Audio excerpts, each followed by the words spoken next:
Í dæmi 115 fáum við uppgefið að lélegur listmálari málar alltaf annaðhvort rauðar eða miklu grænar myndir og þá er sem þetta ágætt að skrifa hérna, ok, hann er með 2 möguleika þarna. Pínulitlar, miðlungsstórar eða risastórar myndir.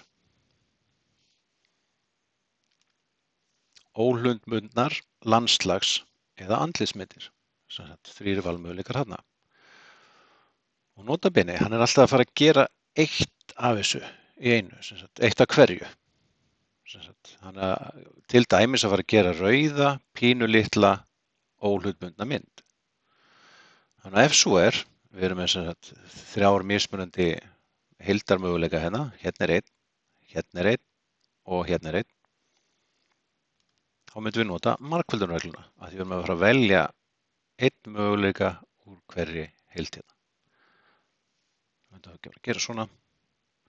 Það eru 2 möguleikar sinnum 3 möguleikar sinnum 3 möguleikar.